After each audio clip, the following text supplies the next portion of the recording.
When talking to these head coaches, they both said in 2020 their seasons ended and got suspended on a very high note. Both teams had 16 wins. So coming back to this year, they were kind of searching for answers. What has gone wrong? Both head coaches said it's been hard to pinpoint exactly. For Memphis head coach Natalie Poole, she keeps going back to the fact that they haven't really been able to develop much team chemistry off of the field because they are so limited in what they can do to try and not get COVID within the program. For Kristen Vesely and the Houston Cougars, she says it's been really hard on these players' mental health. They are dealing with long travel hours, trying to learn online, and there is such limited interaction with their families, even if they are able to be at these games. So both of these head coaches say a win would mean everything for their teams today.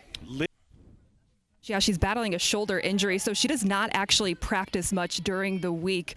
They're trying to limit how much she throws the ball to rest that shoulder. Kristen Vesely, the coach of Houston, said if they would have known this COVID outbreak would have lasted so long, she probably would have gotten surgery last year.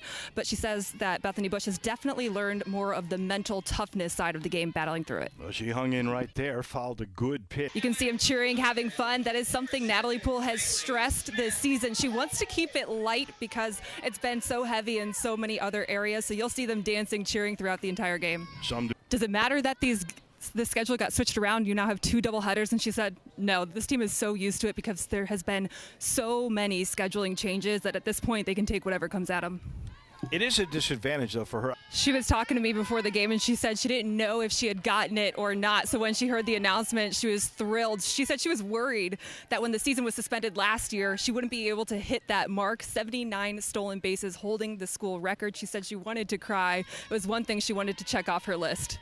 Vesely says that Rachel Hertenberger is really most successful when she gets ahead of pitchers, and if she's not, she starts questioning herself. So that's what we're seeing her doing right now. She's a junior, and she's really working on that changeup, but struggling in this first inning against Memphis. Welcome back to Memphis AAC softball here on ESPN+. Memphis hosting Houston, and the Tigers are up 3-2 in the second inning. We're looking at Mariah Nichols in the circle for Memphis right now. She is one of the older players in this very young pitching staff. Memphis has 4 pitchers who are underclassmen, and Mariah Nichols is taking a lot of pride this season in directing them. She's very passionate and taking on a leadership role. They're calling them their COVID seniors who decided to come back and go one more round for the Houston Cougars. Lindsay Stewart-Vaughn and Sarah Queen, 2 of their best hitters, and Vaughn right there bunting, and she is going to be safe at first. These 2 players are very quiet, but they get the job done. And head coach Kristen Vesely says they've been so important to leading these young players and just doing it by example. And a lot of this season has been a disappointment in the record that they're showing. But the message to the younger players is to play and respect these 2 seniors who decided to give it one more year, and even though it's not going as planned, to play their hearts out for them. Well, she can flat out fly. Kendall Lee, a little bit about her. She is a local kid from Lakeland, Tennessee. She redshirted her sophomore year because of a nagging knee injury, and she came out of it really healthy, started having her best season last year before things came to a halt, and continuing to build on that. Also, a little fun fact, if you're into social media, she is a little bit of a famous TikToker. She has more than 30,000 followers on that social media app, creates a lot of softball dances before games. They like to keep it light. That's a little bit of her part on the team before the game. You'll see her making TikTok dances and sending them out to the world. 30,000. But she's been an assistant before that, so she is very familiar with this program. And what this program prides itself on is being mentally and physically tough and really hard workers. And she said this year, they quite frankly just don't have it, but that doesn't mean they haven't had to fight through a lot. She is still working on building this culture for years to come, and that is something they have been focusing on throughout their struggles. Her dad actually battled COVID pretty heavily early in this season, was in and out of the hospital. He's doing well now. But Natalie Poole says it's been a delicate balance dealing with Mia, who is a freshman, having a hard time getting acclimated to college softball, while also dealing with a lot of personal and family things at home. So you see her talking to her there, pulling her off the batter's box and just giving her some words of encouragement. Rock Benavides right there. She is a senior shortstop, and she is described to me as the heartbeat of this team, kind of embodies everything that softball is. Passionate, aggressive, and a dirty as heck is what Coach Vesely says. And now you see Memphis meeting in the circle.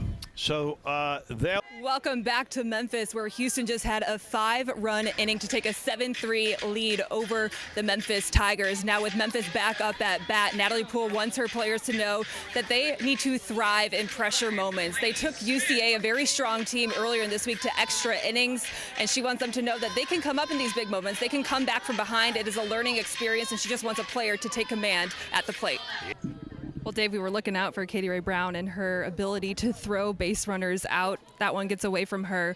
But we've also seen how good at base running the Memphis Tigers are. Natalie Poole knows that about her team, and Kristen Vesley said that is something they would have to watch out for here in Memphis. And Lee. Brady Rowland, just a sophomore. We talked about it going into that bottom half of the inning. Players coming up in big pressure moments, and she annihilates that pitch over the left field wall. And the dugout for Memphis has been so encouraging this entire game. Even when they're down cheering, you can see them up and just watching this game very engaged. This one in the... It's called pre-pitch movement. They do it at the first point of contact to see the response and effectiveness at it so they don't become flat-footed on defense. And that is what she's been doing and working on her masters at the same time. And